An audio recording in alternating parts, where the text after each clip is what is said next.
얼마 전에 뉴스를 봤는데요. 작년으로 기억합니다. 수원에 있는 어느 공장에 불이 났습니다. 그래서 적지 않게 피해가 있었던 모양이에요. 그리고 공장의 피해, 물질적인 피해는 말할 것도 없고, 또 그 일로 인해서 공장에서 자고 있는 사람 2명이 그렇게 좋지 않은 일을 당하고, 또 병원에 입원하고, 또 한 분은 돌아가시고, 뭐 이렇게 된 것 같습니다. 그래서 이유를 찾아보니까 무엇 때문이었느냐? 네, 전날 숙직했던 사람이 숙직실에서 켜놓고 미처 끄지 못한 전기장판 때문에 불이 났다는 거예요.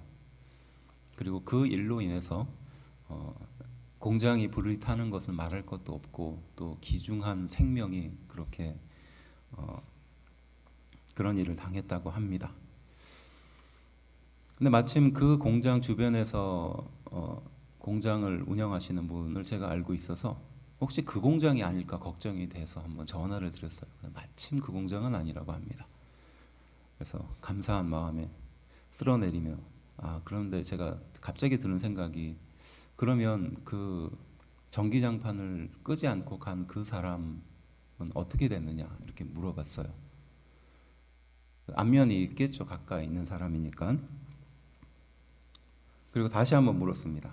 그 직원이 그 공장을, 그 직업을 계속 가질 수 있겠느냐, 그 직장을 잃지 않고 계속 다닐 수 있겠느냐라고 물어봤습니다. 그러니까 그분이 하는 말이 도저히 안 된다는 겁니다. 도저히 안 된다는 거예요. 왜? 물질적인 피해를 입히고 뭐 법적인 어떤 그런 처벌을 받는 것은 둘째치고, 그 사람 스스로가 그것을 감당할 수 없다는 거예요. 자신이 이런 피해를 입히고, 또 심지어 거기에 인명피해까지 난 이런 사건을 자기 때문에 생겼다라는 사실을 감당을 못한다는 겁니다. 그래서 목사님 같으면 거기 있을 수 있겠느냐고 그런 얘기를 하더라고요. 공감이 되고 이해가 되는 말이었습니다. 우리는 지난 한 주간 성령의 사람이라는 주제를 가지고 하나님의 말씀으로 과연 성령의 사람이 어떠한 사람인가, 또 성령 충만한 것이 어떠한 것인가를 가지고 말씀으로 다루었습니다. 일주일간의 특세 동안 인생이 변화하는 체험을 경험한 사람도 있습니다. 또 기도 제목이 이루어졌다고 감사의 문자를 보낸 분들도 있습니다. 또 세상을 보는 눈이 바뀌었다라고 그렇게 연락해 오시는 분들도 있습니다. 이것은 누가 하신 것일까요? 하나님이 하신 것인 줄로 믿습니다. 그렇지만 저는 한편으로는 마음이 늘 무거웠습니다. 왜냐? 4월 첫째 주에 들어감과 동시에 이 성령이라는 주제를 다루어야 하기 때문에, 다루지 않을 수 없는 상황이 되었기 때문에 이 성령에 대한 주제를 준비하면서 4월 둘째 주부터 이 성령 하나님에 대한 내용들을 정리하기 시작했습니다. 그리고 오늘이 이제 마지막 주가 되죠. 4월 둘째 주부터 성령에 대해서 다루고, 그다음에 지난 한 주간은 성령의 사람이라는 주제를 가지고 새벽 기도회를 드렸습니다. 그리고 오늘 이제 그 마지막 부분이에요. 그런데 이 성령이라는 주제를 다루면 다룰수록 제가 느끼는 건요, 그에 합당하도록 은혜도 있지만 그에 못지않게 시험도 있다는 사실이에요. 그래서 저는 이 한 달이라는 기간을 참 조마조마한 마음을 가지고 보냈습니다. 우리 성도들이 우리 교회에 모이고 이 교회에 자신의 소속감과 이곳이 나의 교회다라는 마음을 가지고 오시는 분위기보다는, 지나가다가 또 어떤 이유에 의해서 이렇게 오신 분들이기 때문에 이 교회에 대한 소속감이나 혹은 이 교회가 나의 교회다라는 그런 마음을 갖지 못하는 분들이 대부분입니다. 그렇죠. 그러니 언제 떠나도 이상하지 않는 사람들이 함께 모여서 교회 공동체를 구성하는 거예요. 조마조마하죠. 목회자의 입장에서는 늘 그 물가에 내놓은 아이를 보는 것과 같이 우리 성도들의 마음을 볼 수밖에 없습니다. 그런데 하나님께서는 결정적으로 우리에게 공동체를 이루기 위해서 해결하지 않은 그 문제를 주셨는데, 그것이 무엇이냐? 성령입니다. 성령이라는 주제를 다루지 않고 교회를 이해할 수 없기 때문에 그래요. 그리고 한 사람 한 사람 이렇게 각자의 삶과 생활을 가지고 있는, 사연을 가지고 있는 분들이 이렇게 행복한 교회라는 이름으로 모여서 하나의 신앙의 공동체를 만들기 위해서 이 성령이라는 문제를 다루지 않고는 안 된다는 거예요. 그래서 4월 달이 들어간과 동시에 저는 제가 하는 기도 시간에 2배를 늘렸습니다. 그리고 이 기간 동안 우리 성도들이 가장 약점이라고 할 수 있는 것들이 사단에 의해서 넘어지지 않도록 중보하면서 보냈습니다.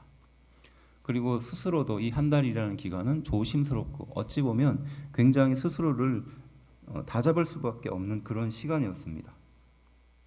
성령이 충만하게 되면 그 충만함의 이면에는 항상 그것을 도전하고 방해하는 세력들이 우리를 집요하게 흔들기 때문에 그래요. 건강으로 흔듭니다. 또 사업으로 흔들어요. 또 가정의 환경으로 흔들어요. 그리고 각자 가지고 있는 어떤 상처들을 바로 사단은 집요하게 흔듭니다. 무엇 때문에? 우리가 성령 충만한 삶을 살지 못하게 하기 때문에, 하려고. 우리가 하나님의 은혜로 충분한 은혜 속에 살려고 하면 할수록 바로 사단은 우리의 가장 약점을 잘 알고 있어서 우는 사자와 같이 우리의 그 틈을 노리면서 치고 들어오는 것이 바로 이것이기 때문입니다. 성령 충만은 우리가 말씀을 통해서, 은혜를 통해서 충분히 알고 깨달았고 또 그를 통해서 귀한 은혜를 경험했으리라 생각합니다.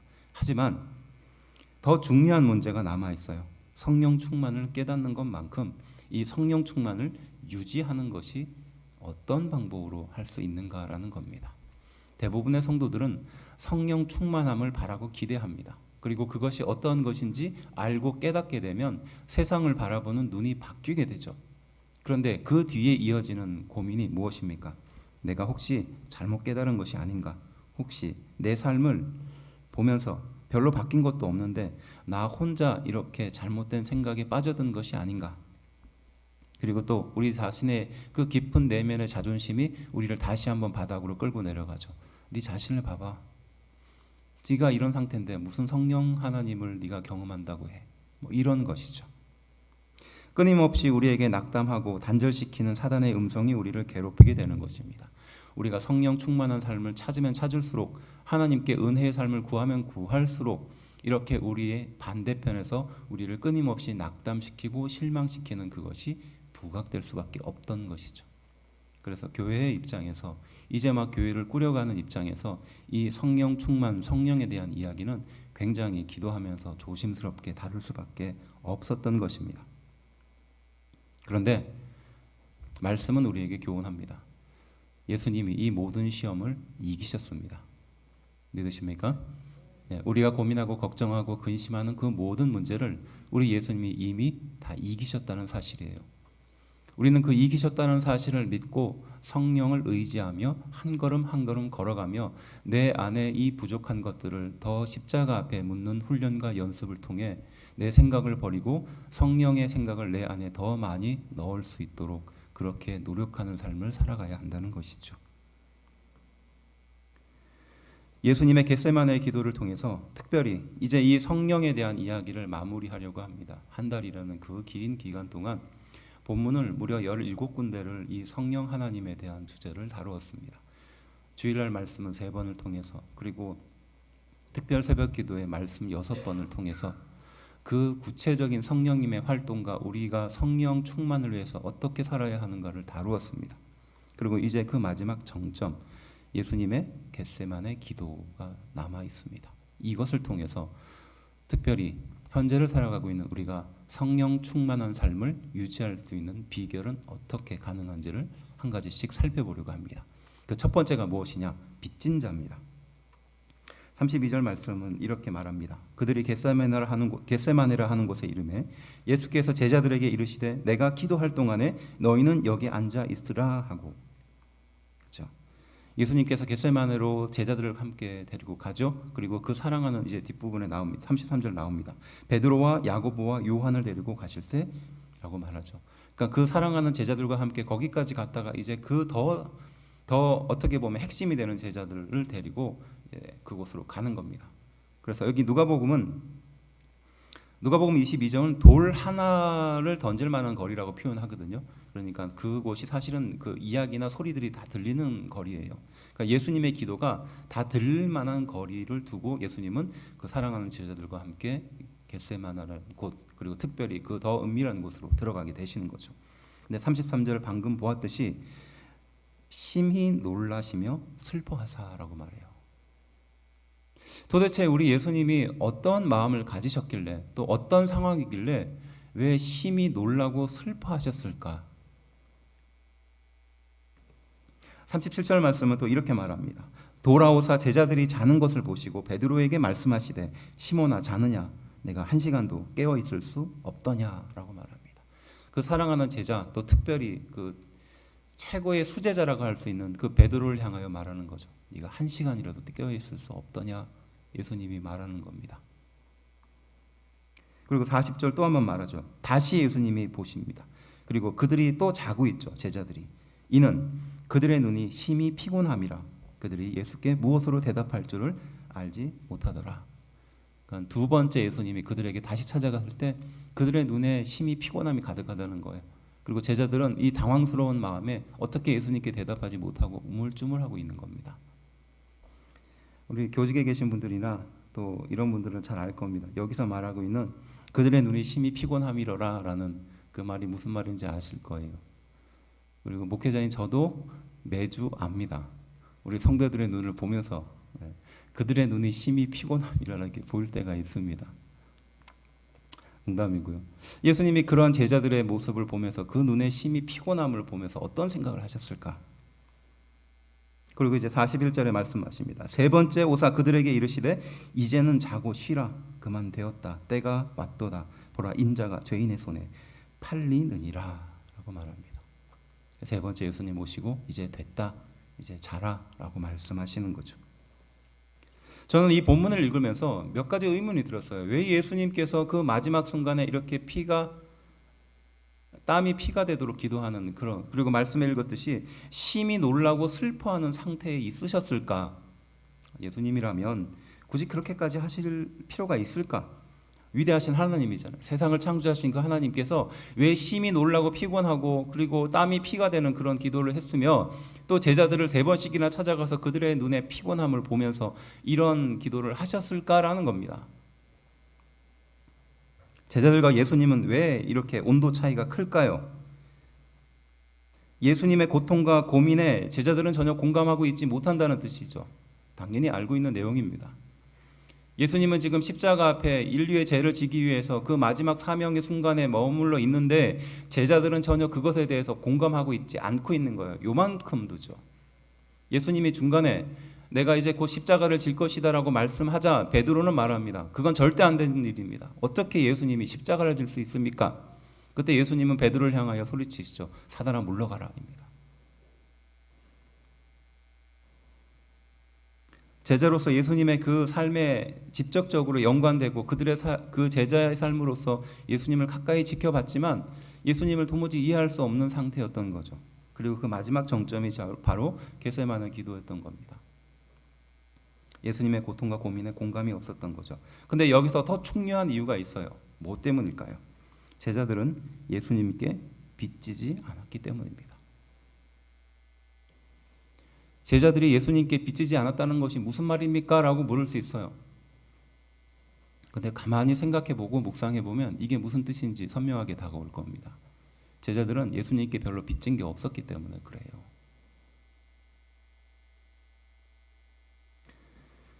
예수님의 처절한 기도의 대상이 사실은 제자들의 죄 때문임을 그들은 몰랐습니다. 그래서 그 기도의 대상이 자기들 때문이라는 것을 몰랐던 거죠. 당사자가 자기가 아니라고 생각했던 겁니다. 그러니 그런 행동이 나오지 않았겠어요? 제자로서 예수님을 따라다녔습니다. 예수님이 제자들의 죄를 위해서 고민하고 기도하는 줄을 몰랐기 때문에 제자들, 인간의 빚을 지금 예수님은 갚고 계시는 것을 제자들은 전혀 공감할 수 없었습니다. 그리고 그 빚의 대상자가 자기들이라는 사실을 몰랐던 거죠. 빚지고 싶어 하는 사람이 어디 있겠어요? 마음이 불편하잖아요. 그 어떤 사람도 비추고 싶어하는 사람은 없을 겁니다. 그런데 지금 이 겟세마네 기도의 마지막 순간에 바로 예수님이 그렇게 마음이 심히 고민하고 슬퍼하며 땀이 피가 될 만한 그런 고통 속에 있었던 그 이유와 원인이 사실은 제자들 때문이었고 온 인류 때문이었고 지금으로 비유하면 현재 나 때문이라는 겁니다. 로마서 1장 14절은요. 사도 바울이 또 이렇게 고백합니다. 헬라인이나 야만인이나 지혜 있는 자나 어리석은 자에게 다 내가 빚진 자다라고 말하고 있어요. 사도 바울의 고백입니다. 헬라인, 헬라 말을 쓰는 사람이죠. 야만인, 헬라 말을 쓰지 않는 사람을 야만인이라고 불렀거든요. 또 그런 사람이나 지혜 있는 자나 그리고 지혜 없는 자나 그러니까 세상의 모든 사람을 향하여 나는 빚진 자다라고 사도 바울은 고백하고 있어요. 또 로마서 8장 12절부터 13절은 또 이렇게 말합니다. 그러므로 형제들아 우리가 빚진 자로 돼 육신에게 져서 육신대로 살 것이 아니니라. 너희가 육신대로 살면 반드시 죽을 것이로되 영으로서 몸의 행실을 죽이면 살리니라고 말합니다. 그래서 성령 하나님이 우리 안에 내주하시기 위해서 가장 필요한 것이 있는데 그것이 무엇이냐? 빚진 자의 마음이라는 거예요. 예수님의 제자들이 겟세마네 기도의 그 마지막 순간까지 나는 예수님께 전혀 빚진 것이 없어라는 그 떳떳한 마음을 가지고 있었습니다. 그러니까 예수님이 왜 저렇게 힘들게 기도를 하시는지 슬퍼하시는지 괴로워하시는지 이해할 수 없던 거죠. 그러니까 잠이 오는 거였어요. 3번이나 찾아가도 그리고 베드로를 향하여 네가 1시간이라도 깨울 수 없겠느냐라는 예수님의 말씀을 듣고도 양심에 전혀 찔림을 받지 않은 상태로 있었던 거죠. 빚진 자가 아니었기 때문이었습니다. 사도 바울이 나는 빚진 자다라고 말하지 않습니까? 제자들도 나도 빚진 자다라고 말하고 있는 장면이에요. 교회를 위해서 봉사하고 헌신하고 충성하고 또 수고하시는 분들을 보면 참 눈물겹도록 감사합니다. 또 저희 교회가 처음 세워졌을 때 정말 아무도 없었을 때 그 멀리 과천에서 여기까지 하루를 멀다 하고 찾아와서 혹시라도 뭐 필요한 거 없을까 이렇게 공급하고 준비하려고 그렇게 하시는 분들이나 또 멀리서 가까이 하지는 못하지만 그렇게 시간을 내서 교회를 위해 기도하고 그런 섬김을 하시는 섬김 가운데 있는 분들을 생각해 보면 참 너무 귀하고 감사하죠. 이루 말할 수 없는 감사입니다. 또 멀리서 또 힘들지만 여기까지 찾아와 예배를 드리겠다고 정성을 다하는 성도도 있고요. 또 일상의 마지막 사역을 이 교회에서 마무리하고 싶다라는 마음으로 또 멀리서 오는 사역자들도 있습니다. 또 일생을 하나님께 드리고 헌신하겠다고 충성하고 헌신하는 사람들 또한 있어요. 그 누구를 지칭하지 않아도 여기에 있는 모든 성도들은 귀하고 또 귀합니다. 제자들도 그러지 않았을까요? 예수님의 제자들도 자신의 생업을 버리고 예수님을 쫓아다녔잖아요. 가족도 버렸어요. 그리고 자신이 사랑하는 그 고향도 떠났습니다. 얼마나 귀해요. 그런데요, 이 감사로 우리는 칭찬하고 감사할 수 있습니다. 당연히 감사하죠. 얼마나 귀합니까? 그런데 사실 이들은 은혜의 빚을 갚고 있지 않는 것이겠습니까? 하나님께서 주시는 그 감사할 수밖에 없는 은혜, 나의 인생을 책임져 주시고 또 은혜를 주시는 그 은혜를 도저히 감당할 수 없어서 갚을 수 있는 방법이 없어서 이렇게 하는 것이 아니겠어요? 그렇지 않습니까? 사람이 칭찬하는 것은 어느 정도 할 수 있어요. 하지만 하나님께서 그를 향하여 진심을 알고 계시지 않겠습니까? 도저히 갚을 수 없는 빚을 갖고 죄와 본성과 죽음의 빚진 자인 우리를 바로 하나님이 불쌍히 여겨 주셔서 우리에게 은혜를 베풀어 주신 줄로 믿습니다. 이게 빚진 자거든요. 그러니까 우리는 모두 다 빚진 자들입니다. 빚진 자의 마음으로 시작하지 않으면 은혜가 사라지는 거예요. 로마서 15장 27절은요 이렇게 말합니다. 저희가 기뻐서 하였거니와 또한 저희는 그들에게 빚진 자니 만일 이방인들이 그들의 영적인 것을 나눠 가졌으면 육적인 것으로 그들을 섬기는 것이 마땅하니라. 이게 어디서 나오는 배경이냐 하면 이방인 교회가 예루살렘의 가난한 어떤 성도들을 구제하는 장면에서 등장하는 말이에요. 그들이 얼마나 귀합니까? 이방인 교회임에도 불구하고 예루살렘의 유대인들, 그 가난한 사람들을 위해서 연보의 헌금을 모으니 얼마나 감사하고 또 칭찬할 만한 일이에요. 근데 사도 바울이 이것을 그렇게 표현하는 겁니다. 저희가 기뻐서 했다는 겁니다. 기뻐서 했죠. 그런데 또한 저희는 그들에게 빚진 자라는 겁니다. 유대인들에게 빚진 자라는 거예요. 빚진 자의 마음을 가지고 이방인임에도 불구하고 그 유대인들의 가난한 자들을 도와주는 그들을 보라라는 겁니다. 이것은 누구를 빗대서 말하는 걸까요? 자신을 아마 빗대지 않았을까요? 이방인 선교의 최전선에 서 있는 사도 바울이 그러한 마음을 가지고 빚진 자의 마음을 가지고 살았기 때문에 그들이 당연히 응당히 하는 그 구제에 대해서 이렇게 표현해 준 것이 아닐까 생각할 수 있습니다. 칭찬을 받아야 하고 또 그들이 잘하고 있다라고 격려를 해야 할 일은 사실입니다. 하지만 이 모든 일들은, 교회에서 일어나는 모든 일들은, 또 성도의 생활의 모든 것들은 사실 하나님께서 우리에게 그 말할 수 없는 은혜를 주셨고 우리는 그것을 갚을 수 없는 상태로 살아가는 것이에요. 이게 빚진 자의 마음이죠. 이것이 신앙의 출발점이 되어야 한다는 것입니다. 내가 교회를 위해서, 하나님을 위해서, 사역을 위해서, 성령님을 위해서 희생하고 헌신한다라는 생각을 갖는 그 순간부터 빚진 자의 마음은 사라지게 되어 있습니다. 내가 이만큼 열심히 노력했는데, 내가 이만큼 열심히 수고했는데, 이것이 우리의 마음에 빚진 자의 마음을 사라지게 만드는 것이죠. 찬양팀을 모집을 할 때 저는 항상 그런 원칙으로 팀원들을 모집했어요. 예전 이야기지만요. 재능으로 찬양팀원이 되고 싶어 한다면 저는 그 사람을 뽑지 않습니다. 왜냐하면 더 잘하는 사람들 많거든요. 더 재능 있는 사람들은 많습니다.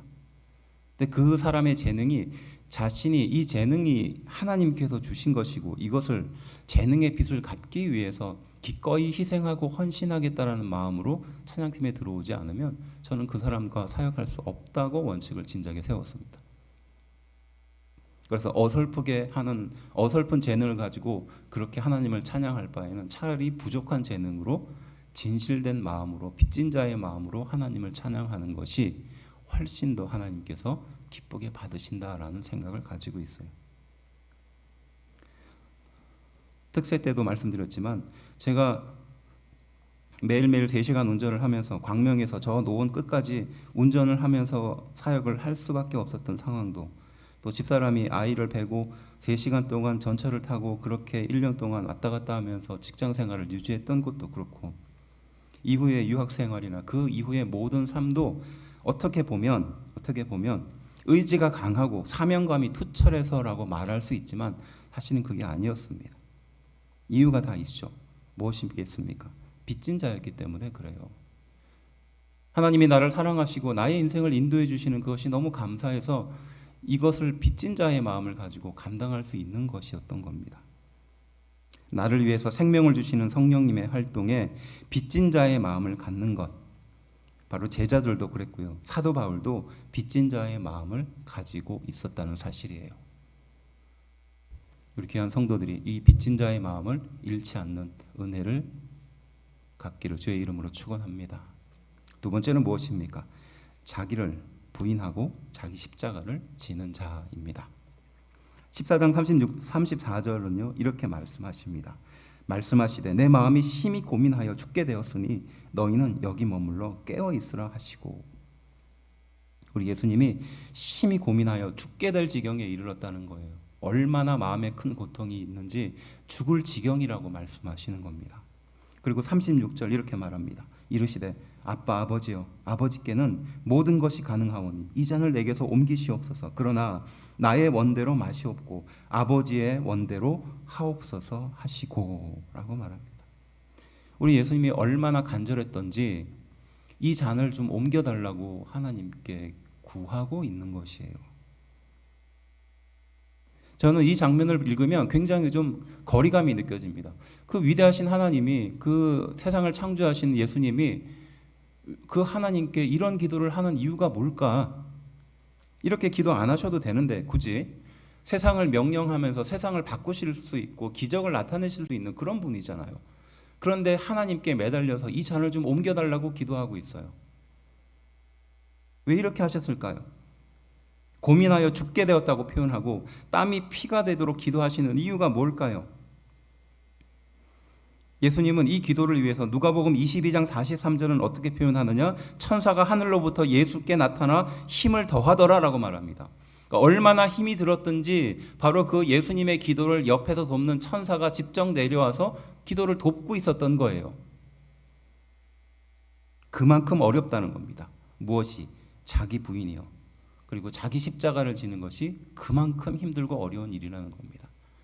그 예수님께서 이렇게 힘들고 어려운 지경에 심지어는 천사가 옆에서 도와주어야 할 만큼 그런 어려운 상황이 바로 자기 부인과 자기 십자가라는 겁니다. 자기 부인은 무엇을 말하는 걸까요? 나를 부정하는 겁니다. 내 생각을 내려놓는 거죠. 내 이익에 눈을 감는 겁니다. 나를 죽이는 것이에요. 그리스도가 내 안에서 사는 것입니다. 이것은 절대 혼자 안 된다는 것이죠. 예수님도 쉽지 않은 일입니다. 하물며 우리 성도야 말할 이유가 있겠습니까? 혼자 힘으로는 안 된다는 거죠. 우리 힘으로는 못 이긴다는 것이에요. 그래서 누가복음 9장 23절은 이렇게 말합니다. 또 무리에게 이르시되 아무든지 나를 따라오려거든 자기를 부인하고 날마다 제 십자가를 지고 나를 따를 것이니라 라고 말해요. 예수님이 직접 하신 말씀이지 않습니까? 나의 길을 따라오려면 어떻게 하라고요? 자기를 부인하라는 겁니다. 그리고 날마다 매일매일 자기의 십자가를 지고 따라와야 한다는 겁니다. 그만큼 힘들고 어려운 일이죠. 하지만 이 일을 가능하게 하신 분이 있어요. 누구? 성령님이죠. 성령님이 우리가 안 되는 불가능한 그 길을 할 수 있게 이끌어 주시는 분이라는 것이에요. 자기 부인은요, 자기 혐오가 아니에요. 자기 부정입니다. 자기를 혐오하는 생각에 젖어 있는 사람들이 많아요. 이를 통해서는 능력이 나타나지 않습니다. 부정적인 결과만 나타나요. 내 마음에 힘들고 어려운 것들만 부각될 수밖에 없습니다. 하지만 자기 부정하는 사람에게는요, 은혜가 나타나기 시작해요. 또 날마다 제 십자가를 진다는 건 뭘 말하는 걸까요? 매일매일 하나님의 은혜에 붙들리는 거예요. 그 이전에는 성령 하나님의 활동을 감지하지 못하거나 약하게 느끼고 있던 신앙인들이 성령 하나님이 매 순간 나와 함께 하신다는 사실을 알고 깨달으면 얼마나 그것이 감격이 되고 기쁨이 되겠습니까? 하지만 그에 못지않게 치밀하게 사단은 우리의 마음을 빼앗아가는 거예요. 그래서 우리는 어떻게 해야 됩니까? 매일 붙드는 거예요. 매 순간 붙드는 겁니다. 그러지 않으면 우리는 실패하고 넘어질 수밖에 없는 거예요. 그래서 성령 충만과 자기 부인은 굉장히 깊은 관계를 갖고 있어요. 저는 이런 생각을 해요. 만일에 예수님의 제자가 예수님을 배신한 것이 미안해서 그렇게 평생 헌신한 것은 아닐까? 혹은 사도 바울이 예수님을 믿는 사람을 그렇게 잡아 죽이는 그런 역할을 하다가 예수님을 만나고 나서 마음의 양심의 가책을 느껴서 그렇게 한 것은 아닐까? 아마 현대에 그런 일이 일어났다면 아마 그런 사람들은 트라우마에 빠졌을 겁니다. 공황장애에 빠졌을 거고요. 자기 연민과 우울증과 자책과 무능력함에 주저앉을 수밖에 없는 것이에요. 그렇지만 바로 그들은 그 자리를 박차고 일어나서 하나님의 말씀을 전하는 그런 사람들이 되었어요. 이전에는 전혀 불가능한 그 일을 그 사람들은 직접 하는 사람들이 되었다는 것이에요. 누구 때문에 이게 가능했을까요? 성령 하나님 때문에 가능했다는 사실이에요.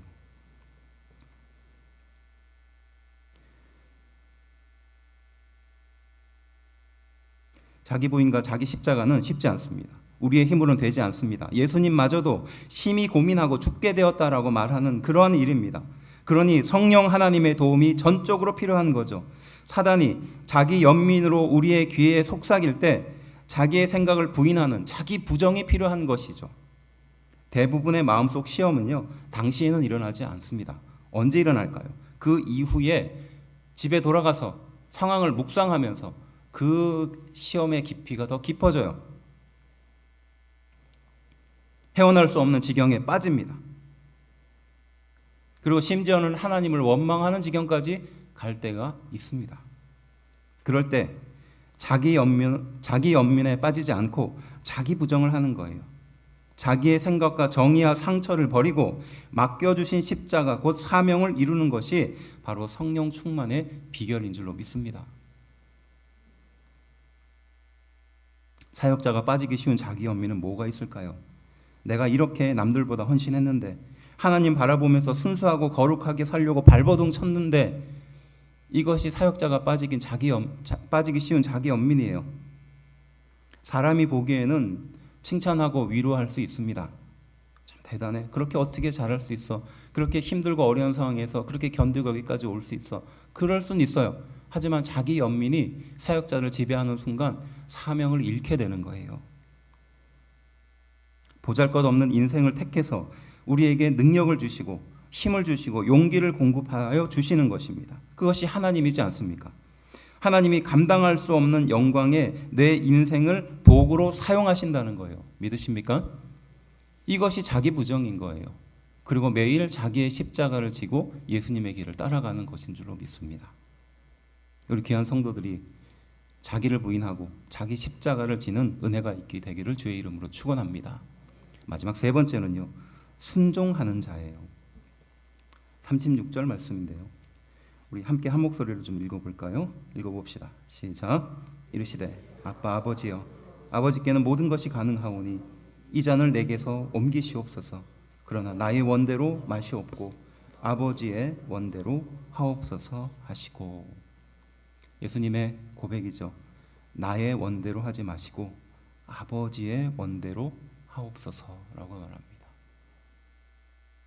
우리는 특별 새벽 기도회 동안 대한예수교 장로회라고 말할 수 있는 이 장로회의 근간을 만드는 칼빈에 대해서 잠깐 이야기를 다루었어요. 그 칼빈이 그렇게 고백했죠. 자기가 2년 동안 목숨을 다해서 헌신하고 수고한 제네바라는 도시에서 사람들의 모함에 쫓겨나면서 내가 다시 이 도시를 밟으면 내가 순교를 하겠다라는 마음으로 거기를 나왔죠. 성찬도 제대로 하지 못하고 사람들의 쫓김을 당하며 거기를 나왔어요. 그리고 시간이 흘러서 다시 그 제네바로 들어가야 될 그런 기가 막힌 상황에 빠지는 겁니다. 그때 말하죠. 내가 십자가보다 더한 죽음을 100번 당한다 해도 나는 거기로 돌아가지 않겠다. 이렇게 칼빈은 편지를 통해서 고백합니다. 나는 죽어도 거기 안 가겠다는 거죠. 십자가에 달리는 것을 100번이나 더해도 나는 거기 안 가겠다는 겁니다. 그런데 그의 마음에 또 성령 하나님께서 인도하심이 있었던 것 같아요. 그 이후의 편지가 이렇게 말하지 않습니까? 내가 주인이 아니라는 생각에, 그러니까 내가 내 인생의 주인이 아니라는 생각에 라는 말이에요. 나의 심장을 주님께 바칩니다.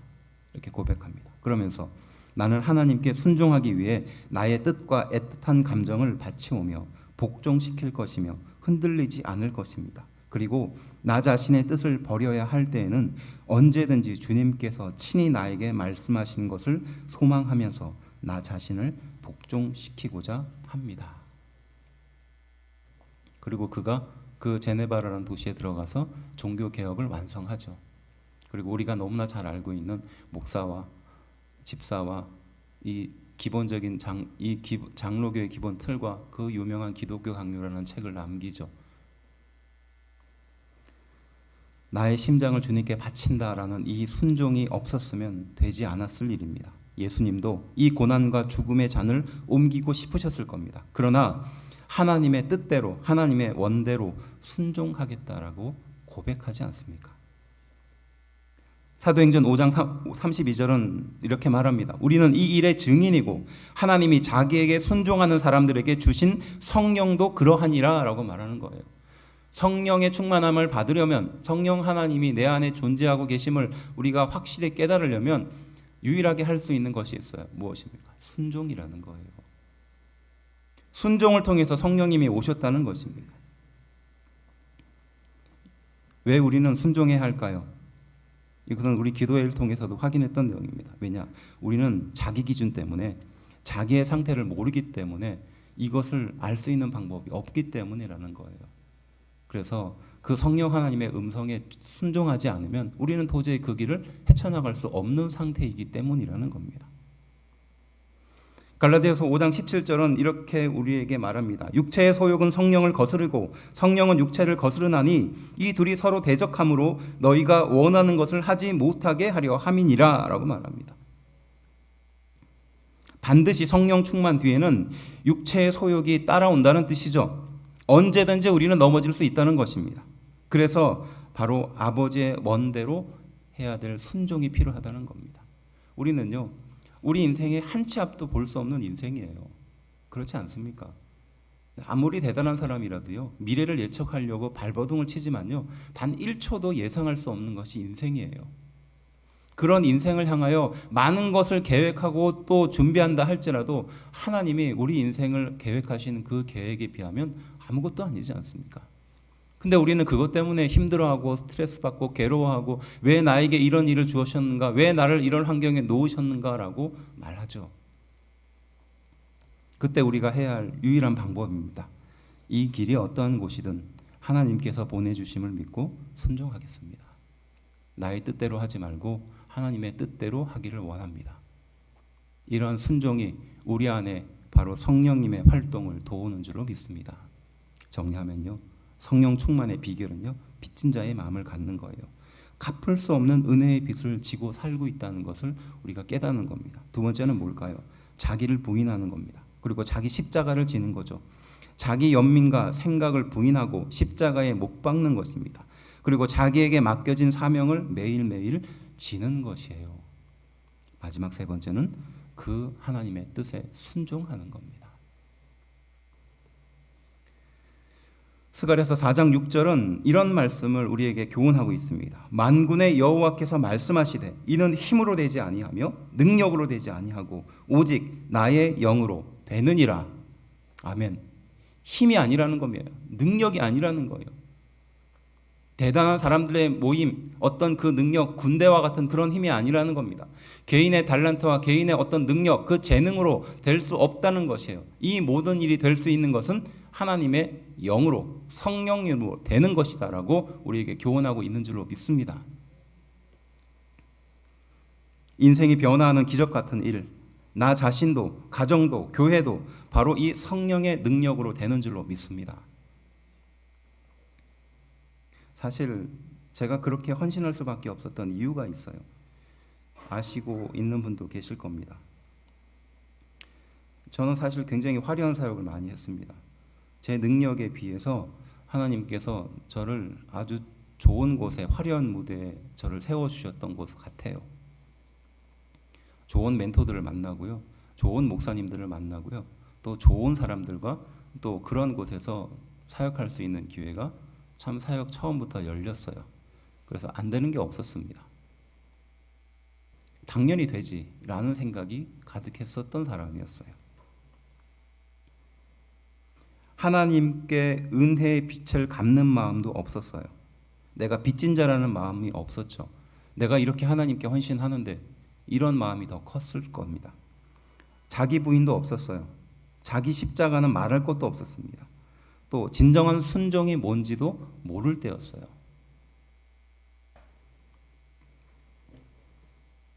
왜냐? 모든 환경이 화려했으니까요. 사람들의 인정도 많았으니까요. 또 거기에서 놀라운 기적도 경험했으니까요. 청년들이 구름처럼 모이고 사람들이 병원하고 능력이 나타나는 것을 보았으니까요. 그리고 제가 하는 사역들도 그에 못지않게 커져가고 사람들의 인정 속에 있었으니까요. 안 되는 게 없었거든요. 결혼을 하고 나서 신혼이었는데 대방동에서 신반포까지 가야 할 일이 생겼어요. 청년을 뒤에 3명을 태우고 집사람은 옆에 태웠습니다. 봉고차를 몰고 갔어요. 그러자마자 비가 억수같이 쏟아지기 시작합니다. 지금도 거기에 가보면 공사를 아직 끝내지 못했더라고요. 노량진 그 삼거리 가장 그 번잡한 거리가 있어요. 거기가 지하철 공사를 제가 고등학교 때부터 했는데 그때까지도 하고 아직도 하더라고요. 그래서 신호를 받고 기어를 1단에서 2단으로 바꿔 가는 순간 차가 그 자리에서 돌아버렸습니다. 그리고 상대편 맞은편 차가 우리 차를 향해 달려오고 있었어요. 속도를 한참 내고 있던 상대방 차와 빗길에 미끄러져서 복개공판에 빗길에 미끄러져서 중심을 못 잡고 있는 우리 차가 그 중앙선을 넘어서 만나는 그 순간이었어요. 그 충격은 기억도 나지 않습니다. 그쪽 차도 완파가 됐고 우리 차도 완파가 됐거든요. 그리고 그 똑같은 자리에 30분 간격으로 차가 계속 사고가 났던 그런 자리였어요. 기가 막히는 곳이었죠. 마치 영화 속에서 일어나는 일이 정말 똑같이 일어나더라고요. 정신을 차리니까 앞에 창문은 다 깨져버리고 그 창문에 비가 막 쏟아지고 들어오고 있습니다. 그리고 정말 그 클락션 소리, 그 빵 소리가 정말 그렇게 들리더라고요. 그리고 가장 먼저 든 생각 뭐죠? 뒤에 청년들 타고 있는데 마음이 무너지는 거예요. 순간적으로요. 그 옆을 보니까 그때 당시 이제 신혼이었잖아요. 그 집사람이 타고 있었는데 차가 돌면서 차를 받아서 그쪽으로 받았거든요. 그래서 팔에 막 피가 나가지고 엉망인데 교회 공금이 이렇게 뿌려진 거예요. 비가 막 오는데 거기에 그 공금을 줍겠다고 거기서 막 그러고 있어요. 그래서 제가 그리고 나서 우리 집사람 10년 가방권을 줬잖아요. 네. 사고가 나는 그 순간을 정말 떠올리고 싶지 않은 거예요. 뒤에 청년들은 어떻게 될지 모르는 상태고 옆에 아내는 네, 그러고 있고 병원에 입원해 있는 청년들을 보면서 마음이 무너지는 거예요. 이게 누구 잘못이지? 나는 이걸 어떻게 감당해야 하지? 교회로 돌아갔는데 어디에 앉아 있어야 될지를 모르겠더라고요. 그리고 어떤 표정으로 그 교회에 있어야 할지도 모르겠더라고요. 몸은 아프지만 병원에 갈 수도 없었습니다. 눈치가 보이니까요. 집사람도 마찬가지였을 거예요. 청년들이 입원해 있는데 어떻게 사역자가 병원에 갈 수 있겠어요? 또 집사람도 사모인데 어떻게 거기에 병원에 있을 수 있겠습니까?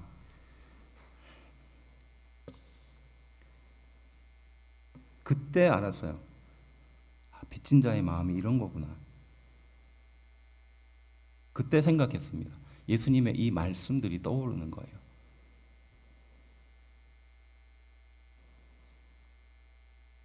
하나님이 제 인생을 그렇게 화려한 곳에 대비시켰다면 이제는 하나님이 그래서 나를 적극적으로 쓰시겠다는 겁니다. 그래서 욕먹는 자리에도 앉힐 수 있다는 거예요.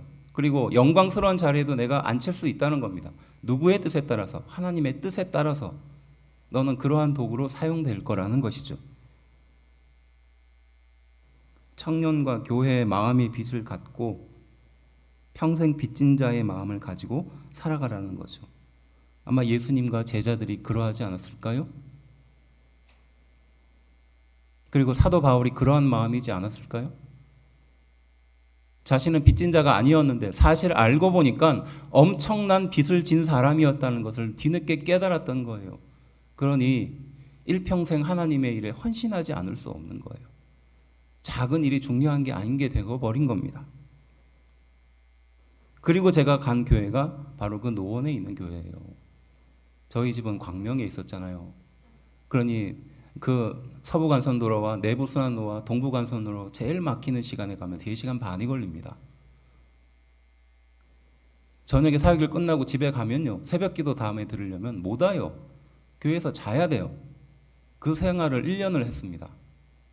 그리고 집사람이 아이를 베고 거기에서부터 직장까지 전철을 3시간을 타고 가야 될 그 기가 막힌 상황에도 감당할 수밖에 없는 겁니다. 이게 끝일까요? 유학생활 갔을 때 정말 난민 같은 생활을 했거든요. 그리고 그 이후에도 찬란한 영광스러운 날이 가득했을까요? 아닙니다. 하지만 그 모든 일을 능히 감당할 수 있었던 건 뭐 때문이었을까요? 빚진 자의 마음 때문이었습니다.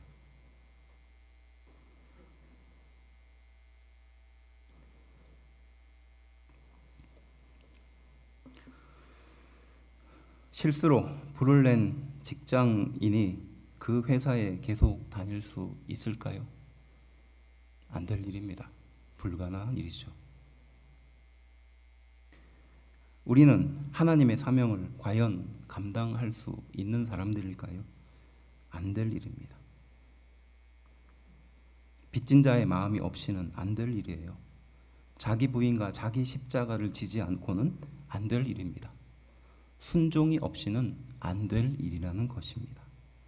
우리는 과연 이 일을 할 수 있을까요? 우리는 성령 충만한 삶을 살 수 있을까요? 바로 그때 성령님이 우리에게 말씀하시고 이끌어 가십니다. 너는 안 되니 나의 손을 붙잡으라는 겁니다. 너의 능력은 안 될 거니까 나의 능력을 의지하라는 거예요. 예수님이 그 겟세마네 기도의 마지막 기도에 매달렸던 것처럼 그렇게 예수님의 손을 붙잡고 그 길을 가라고 말씀하고 계시는 줄로 믿습니다. 이것이 성령 충만한 사람 사는 삶을 사는 사람이라는 것이죠. 일평생 하나님께 빚진 자가 되어 또 십자가를 지며 자기 부인을 하며 순종하는 삶을 사는 우리가 되어야 할 것입니다. 누구처럼? 예수님처럼 겟세마네의 마지막 기도를 간절히 들으셨던 그분처럼 해야 할 줄로 믿습니다. 바로 그러한 삶 속에, 그러한 성도의 삶 속에 바로 성령님이 강력하게 역사하실 줄로 믿습니다. 기도하겠습니다.